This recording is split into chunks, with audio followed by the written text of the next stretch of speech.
People talk about as much of an instigator as he is. He's one of the hardest playing players in the league. Antetokounmpo going downhill. Oh, Steven Adams. Jaren is strong enough now with what he has done with his body to absorb some of that contact. But if you get close enough. Giannis is averaging better than 30 and 10 with 5 assists and shooting better than 50% from the floor. There have been only 4 seasons in league history a player has done that with the reversal. First made field goal by the Bucks. Grayson averaging 11 a game. Morant missing the 3. Rebound with the reversal. First made field goal by the Bucks. Grayson averaging 11 a game. Morant missing the 3. Rebound. Giannis that last possession, because he does everything going to the basket, Steven can be a viable option. Brooks for 3, and a rebound out of Antetokounmpo. They can get 30 assists again tonight, partner. It puts them in a nice position to get a W. Pat Connaughton also on the floor for the first time tonight. Fadeaway by Giannis is in. We got a Domer and a Cardinal here, partner. How about that? And nobody picks him up, so Steven Adams brings it to front court. Conchar against Connaughton. Finger roll, no. Adams tries to tip, battered around by Lopez, and reeled in by Antetokounmpo. Reeled in by Antetokounmpo. That ball just danced on the rim too long. Antetokounmpo got all the way to the rim, and it's out of bounds. Grizzlies collapsing on him. Part of the reason why this Bucks team, by average age, is the oldest in the NBA. Shot clock down to 6. Antetokounmpo baseline. Portis put it up and in. First time this season the Grizzlies have played a zone defense. Defensively, the Bucks able to find the middle of the zone. Morant outside. Roddy for 3. Antetokounmpo runs down the rebound. Going downhill, right at Steven Adams. Force him underneath the bucket to block the shot. But Portis comes up with a loose ball in the bunch.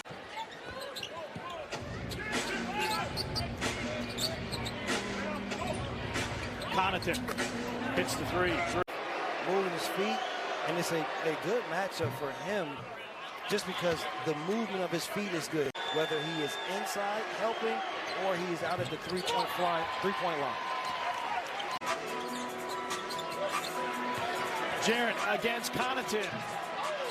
Rim didn't want it. Giannis has to play the high-low. BC says, hey, I can knock down free throw line jump shots. Would you believe a 20-point lead already? Giannis sets his feet, lines up a 3, puts it in.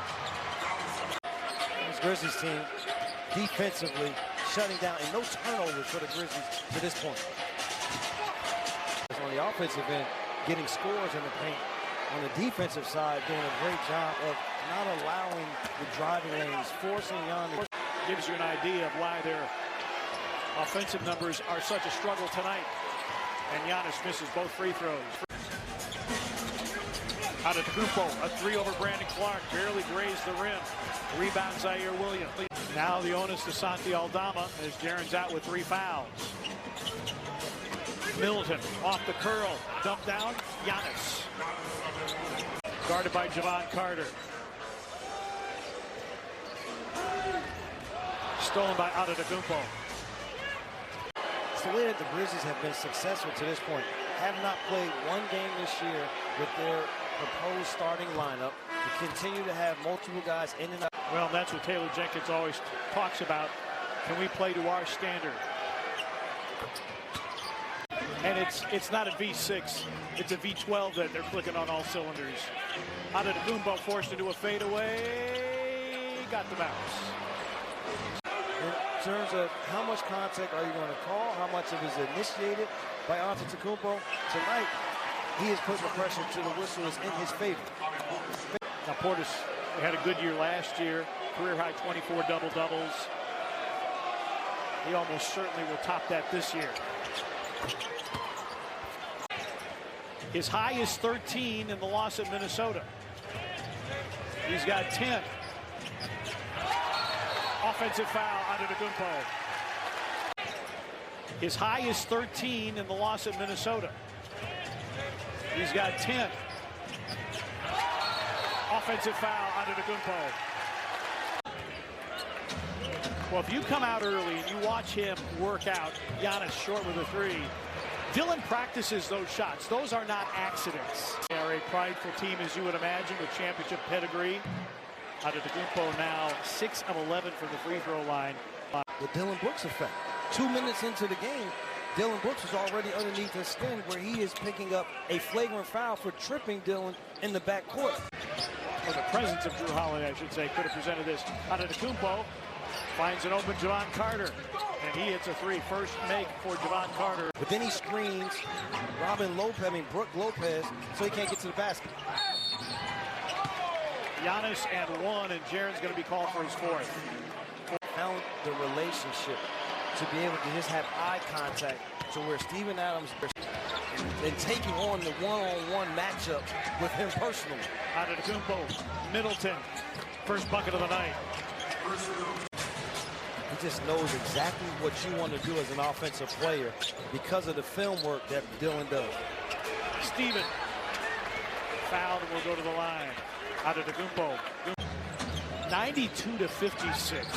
The 92, it's the 56. Yeah. There. Oh, good block. Oh, blocked by Adams. Antetokounmpo got it back, however. 92 to 56. The 92, it's the 56. Yeah. There.